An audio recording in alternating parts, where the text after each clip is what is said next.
घर वाले सोचते कि ये गया, बोरियों में भर देते थे साहब अपन लोगों की ऐसी स्थिति है कोरोना काल में ये साहब। और जब पुलिस वाले यहाँ बिल्कुल नजर नहीं आ रहे साहब, पुलिस वालों ने और डॉक्टरों ने कोरोना काल में बहुत सहायता दी है साहब, बहुत सेवाएं करी है।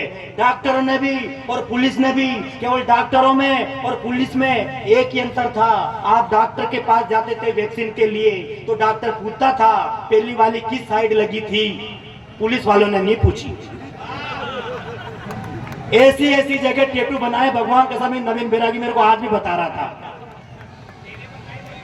इसलिए चाहता हूं दोस्तों कि कवि सम्मेलन का दंश झेलने के बाद अपन लोग यह कवि सम्मेलन सुन रहे हैं, ये बड़ी बात है।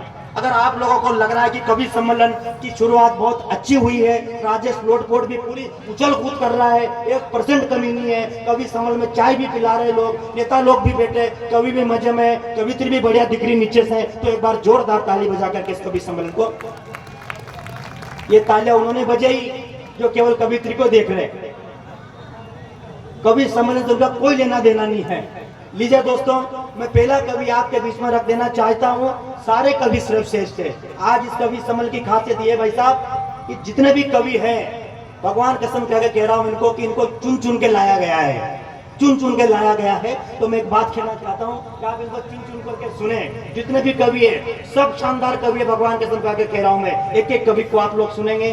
अच्छा, कवियों के साथ तो इतनी घटनाएं घटी कोरोना काल में, ये नवीन बैरागी, राजेश लोटपोट, दुर्गा शंकर दासू, 22 मार्च थी साहब, कोरोना लगा हुआ था, हम तीनों ही मर गए।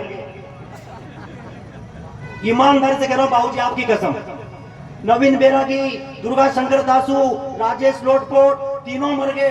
पता नहीं चल रहा था कौन जिंदा कौन मरा। यमराज आए, बोले चलो तीनों नरक में। अरे मैं इनकी यमराज जी, मेरी तो उम्र बिल्कुल नहीं हुई है, अगर लेकर जाना है तो नवीन बैरागी को ले जाओ, दुर्गा शंकर जी दासू को ले जाओ। बोले नहीं नहीं, तीनों एक साथ मरे हो, तीनों को एक साथ नरक में चलना पड़ेगा। अब मेरी किस्मत देखना, आपको लग रहा है कि नया कुर्ता पहन रखा छोरे ने, बहुत बड़ा कवि होगा, दुर्दशा देखो कोरोना काल में तीनों मर गए, नवीन बैरागी, दुर्गा शंकर दासू, राजेश लोटपोट। यमराज आए, बोले चलो तीनों नरक में। अरे मैंने की यमराज जी मुझ पर तो करम खाओ, मुझ पर तो थोड़ी दया करो। बोले नहीं नहीं, तीनों एक साथ मरे हो, तीनों को एक साथ चलना पड़ेगा। अरे मैंने की छोटी मोटी प्रतियोगिता ले लो, जो पास हो जाएगा वो स्वर्ग में, जो फेल हो जाएगा वो नरक में। बोले ठीक है, तीनों खड़े हो जाओ। जैसे तीनों भाई साहब बैठे हुए हैं, हम तीनों को खड़ा कर दिया गया।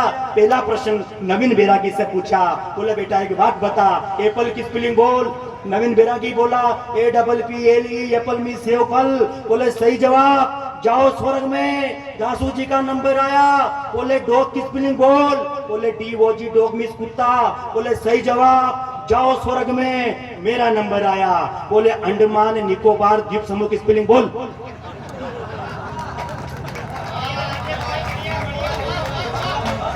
भगवान कसम खा के कह रहा हूं कि मेरे को बेहोश होते थे बचा मैं। और मन के यमराज इतना भ्रष्टाचार मत करो यार, इनसे इतना आसान पूछा और मुझसे इतना बड़ा, ऐसे नहीं चलेगा, एक बार और प्रतियोगिता लो। यमराज भी 1.5 साल थे, बोले अंतिम बार है। उनकी ठीक है, तीनों को फिर खड़ा किया।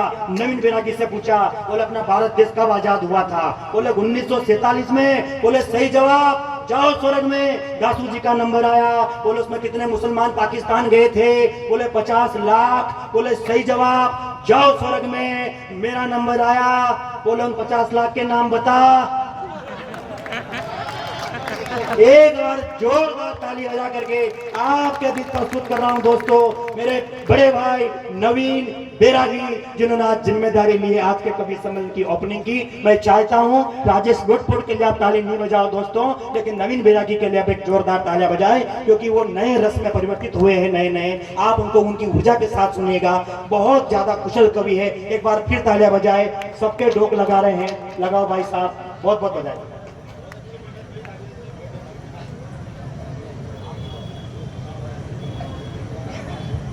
हेलो, माँ वीणा पाणी को प्रणाम करता हूँ आप सब लोगों को।